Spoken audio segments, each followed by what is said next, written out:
यह कहानी है एक साधु और एक सुंदर रानी की। कैसे रानी अपने जिस्म की भूख साधु के साथ मिटाती है। गर्मियों की वह शाम सुनहरी धूप से सजी थी। महल के ऊंचे बुर्ज से दूर तक फैले जंगल दिखाई दे रहे थे, जहां मंद मंद हवा बह रही थी। मगर महल के भीतर महारानी अनुराधा का मन अशांत था। अनुराधा एक अनुपम सौंदर्य की धनी स्त्री थी, जिनकी आंखों में चांदनी सी चमक थी और होठों पर सदैव रहस्यमयी मुस्कान खेलती रहती थी। वह महाराज अजय प्रताप सिंह की प्रिय रानी थीं, मगर उनके मन को महल की भव्यता कभी आकर्षित न कर सकी।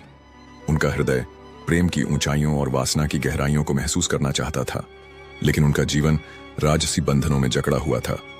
रानी महल की चौखट पर खड़ी थी जब उनकी दासी कमला ने सूचना दी, महारानी, एक सिद्ध योगी महल के द्वार पर आए हैं।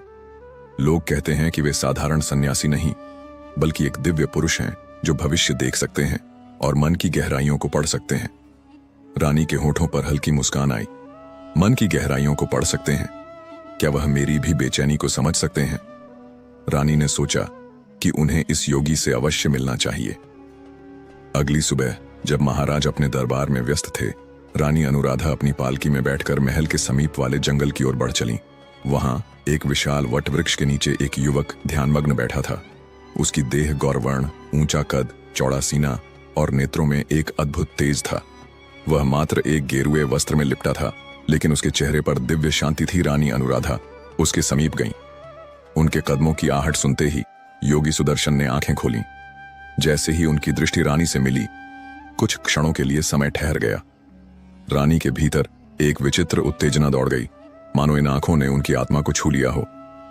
सुना है कि आप मन की बातें पढ़ सकते हैं योगी, क्या यह सच है? रानी ने पूछा। योगी सुदर्शन हल्की मुस्कान के साथ बोले, मन वही पढ़ सकता है जो स्वयं अपने मन को पहचानता हो। आप अपने मन को पहचानती हैं रानी? रानी चौंक गईं। यह प्रश्न उनके भीतर कहीं गहरे तक उतर गया था। वे कुछ कहने ही वाली थीं कि योगी ने गहरी सांस ली और बोले, आपकी आत्मा प्रेम की प्यासी है रानी। आपका तन बंधनों में बंधा है, मगर मन किसी और का होना चाहता है। रानी सिहर उठी। किसी ने पहली बार उनके भीतर छिपी भावनाओं को शब्द दिए थे। उनका हृदय तीव्र गति से धड़कने लगा। रानी अनुराधा रात भर सो न सकी। महल के विशाल झरोखे से आती चंद्रमा की शीतल किरणें उनके तन पर पड़ रही थीं। उन्होंने आंखें बंद की तो केवल सुदर्शन का चेहरा उभर आया। अगली सुबह वे पुनः जंगल गईं। इस बार वे अपनी प्रिय दासी कमला को भी साथ ले गईं। रानी साहिबा, यह उचित नहीं, कमला ने धीमे स्वर में कहा। मैं बस उनसे बात करने जा रही हूं, रानी ने उत्तर दिया, मगर उनके शब्दों में झिझक थी। योगी सुदर्शन उसी वृक्ष के नीचे बैठे थे, ध्यानमग्न। रानी उनके समीप गईं और प्रतीक्षा करने लगी।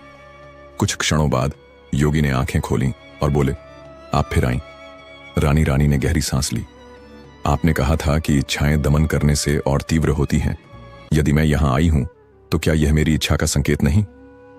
योगी सुदर्शन मुस्कुराए। इच्छाएं सागर की लहरों की तरह होती हैं रानी।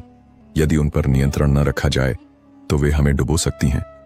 रानी ने कांपते हुए पूछा, और अगर मैं डूबना चाहूं? योगी ने कुछ क्षण रानी की आंखों में देखा और धीरे धीरे अपना हाथ आगे बढ़ाया। रानी की उंगलियां झिझकते हुए उनके हाथ में समा गईं। उनके भीतर एक अदृश्य बिजली दौड़ गई। आपकी उंगलियां कांप रही हैं रानी, योगी ने फुसफुसाया। रानी की आंखें बंद हो गईं। देवेश ने हल्के से उनकी कलाई को छुआ। रानी की सांसें तेज हो गईं। उनके होंठ कांप उठे। यह क्या है? सुदर्शन योगी। सुदर्शन ने हल्की मुस्कान दी।